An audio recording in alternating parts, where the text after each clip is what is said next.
नमस्कार दोस्तों, आपका स्वागत है inspire to rise YouTube channel की एक और मोटिवेशन से भरी वीडियो में। दोस्तों, बहुत समय पहले की बात है। पुराने चीन के नॉर्थ प्रोविंस शहर में 3 मॉन्क रहते थे। उनका नाम किसी को नहीं पता है क्योंकि उन्होंने कभी अपने बारे में कुछ बताया ही नहीं। उन्होंने कभी किसी बात का जवाब नहीं दिया। चीन में बस उन्हें 3 हंसते हुए पिचकरों के नाम से जाना जाता था। वह 3 सिर्फ एक ही काम करते, एक गांव में प्रवेश करते हैं, बाजार के बीचों बीच खड़े होते और हंसना चालू कर देते। वह अपने पूरे अस्तित्व के साथ हंसते। अचानक लोगों का ध्यान उनकी तरफ खींचा चला जाता। धीरे धीरे उनके चारों तरफ एक भीड़ इकट्ठा हो जाती। वह इतनी एकाग्रता, तालीनता व संपूर्णता के साथ हंसते कि उनकी हंसी देखकर सारा गांव हंसने लग जाता। जब वह पूरा गांव हंसी के समुद्र में डूब जाता तो वह दूसरे गांव चले जाते। वह ना ही कुछ बोलते, ना ही कुछ उपदेश देते, ना ही कुछ शिक्षा देते।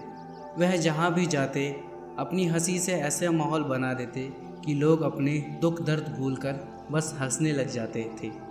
धीरे धीरे चीन के लोग उन्हें बहुत प्यार करने लगे और वह पूरे चीन में फेमस हो गए।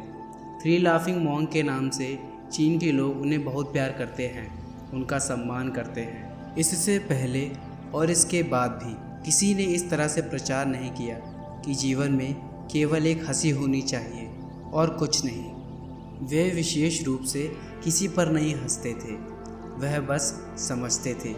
जैसे कि उन्होंने ब्रह्मांड के मजाक को समझ लिया हो, जैसा कि उन्होंने ईश्वर के मजाक को समझ लिया हो, और उन्होंने एक शब्द का उपयोग किए बिना चीन में इतना आनंद फैलाया जितना आज से पहले किसी ने ना फैलाया था।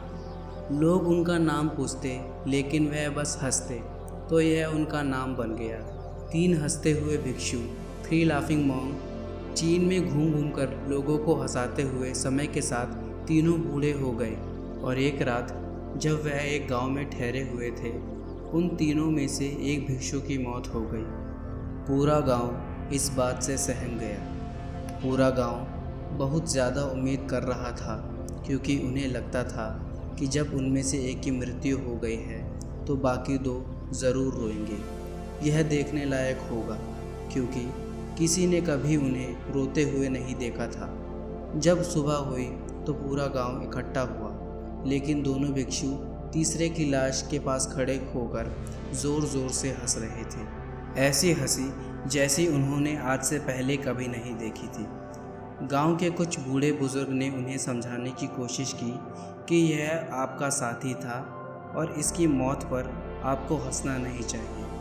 तब पहली बार उन भिक्षु ने लोगों से बात की और कहा, हम हंस रहे हैं क्योंकि यह आदमी जीत गया है। हम हमेशा सोचते थे कि पहले कौन मरेगा, लेकिन इस आदमी ने पहले मरकर हम दोनों को हरा दिया है। हम अपनी हार पर और इसकी जीत पर हंस रहे हैं। इसके अलावा ये कई वर्ष तक हमारे साथ रहा। हमने एक दूसरे की उपस्थिति का आनंद लिया और अंतिम विदाई देने का इससे बेहतर तरीका और क्या हो सकता है। हम केवल हंस सकते हैं। लेकिन पूरा गांव उदास था। जब मृतक भिक्षु के शरीर को अंतिम संस्कार के लिए ले जाया गया तो सारा गांव को एहसास हुआ कि शेष 2 पिचकर केवल मजाक नहीं कर रहे थे, वह तीसरा भिक्षु भी हंस रहा था। चीन में यह प्रथा थी कि जब एक इंसान की मृत्यु हो जाती थी तो लोग उनके पुराने कपड़े उतार कर उन्हें नहला धुलाकर नए कपड़े पहना दिए जाते थे। लेकिन मरने से पहले उस भिक्षु ने अपने साथियों को अपने कपड़े बदलने के लिए मना किया था।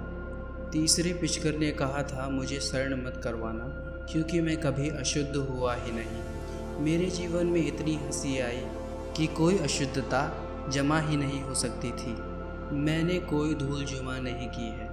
हंसी हमेशा जुआ और ताज़ा होती है, इसलिए मुझे नहलाकर मेरे कपड़े मत बदलना। जब उस तीसरे भिक्षु के शरीर पर आग लगाई गई तो गांव वालों को पता चल गया कि उस भिक्षु ने मरने से पहले अपने कपड़ों में कुछ चीनी पटाखे छुपा रखा था, जो आग लगने के बाद फटकर आसमान में रंग बिरंगे कलरों में फैल गया। यह देखकर पूरा गांव ज़ोर ज़ोर से हंसने लगा।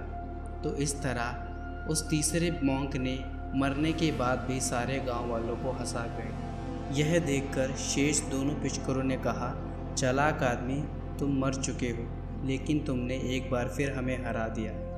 तुम्हारे द्वारा गांव वालों के चेहरों पर पैदा की गई यह आखिरी हंसी थी। तो दोस्तों, अगर इस वीडियो से आपको कुछ सीखने को मिलता है तो इसे लाइक करें और अपने दोस्तों के साथ शेयर करें और हमारे YouTube channel inspire to rise को सब्सक्राइब कर लें ताकि और भी प्रेरणादायी वीडियो आपसे छूटे ना। धन्यवाद।